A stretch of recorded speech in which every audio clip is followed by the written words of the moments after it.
I'm very proud to announce that I am now a group leader and have just completed my level 1 in the Western Piper method. This South African edged weapons system, or I should say point-driven system, came to me through Dean Franco, who was a student of Lloyd de Jong, who was a master guardian of the Piper system under the founder, Nigel February.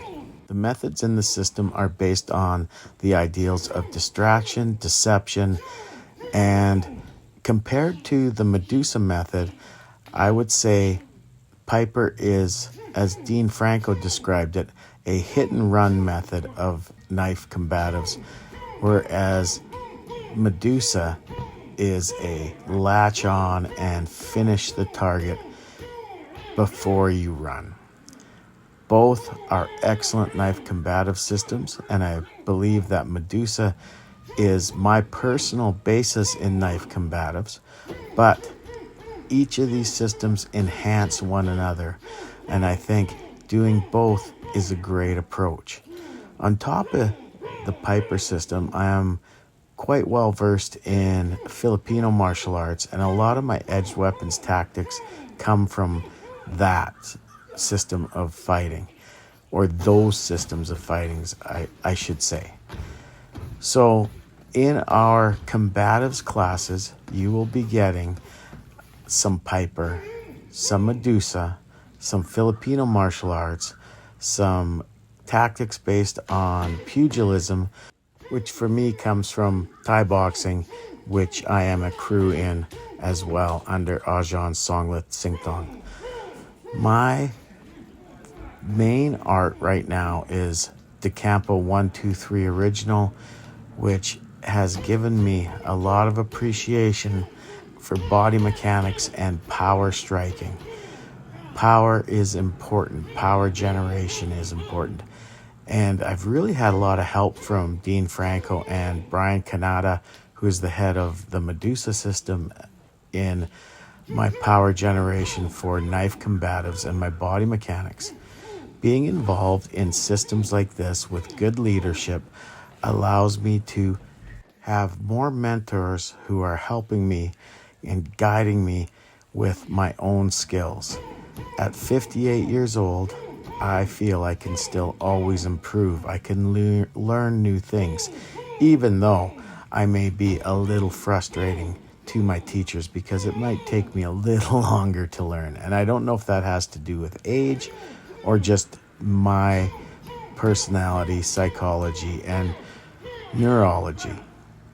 But it doesn't really matter. I love learning, and I love having things to do to help me improve.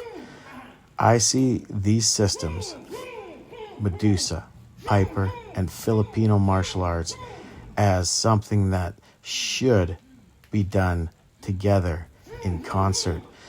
I see them as potentially life-saving systems for the worst case scenario of violence. There is no reason that I would ever pull an edged weapon on somebody unless I absolutely feared for my life. You need to be mature when it comes to the training of this type of stuff, as I have said before. And as always, your job in self-defense is to get to safety, get whoever you are protecting to safety, and not to hurt, maim, or kill somebody. There is much more to learning something like Piper or Medusa than its direct use in combat. These disciplines give a very realistic lens into the criminal use of knives, not just cultural fighting systems, but tactics that you can use in a worst case scenario, or more importantly, tactics that can be used against you. And understanding this, you can adapt your training accordingly to counter that kind of tactic. If you are serious about self-protection, understanding the criminal mindset will help you in devising plans and using tactics to keep yourself safe. Most civilized human beings will never be in a situation where they have to use an edged weapon to protect themselves. However, understanding vulnerabilities to bad people who would use an edged weapon to harm you can really give you an idea of what you want to avoid and what you have to look out for if somebody wants to do you harm or if somebody is a potential threat. Keep in mind that it is you and only you who can be your full-time personal protector. It is you and only you that can be your full-time first responder. So it's a good idea to know what you are trying to avoid if you believe that personal protection and self-defense are valuable skill sets to have. And by this, I mean the ability to fight, the ideals of awareness, avoidance, and de-escalation, and the ability to scale your use of force to the appropriate use of force for the situation at hand. This is why I train multiple uses of force, from empty hand fighting to the very worst case scenario type of violence that I could ever face.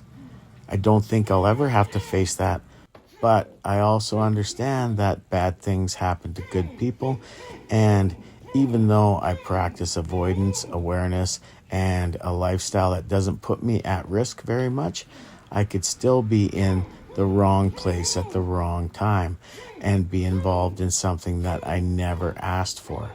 Because let's face it, when it comes to violence, it's not something that you volunteer for. Those of us who train to counter various forms of violence have accepted that we are not in control of what other people do to us. So at some point in our life, we may be forced to defend ourselves.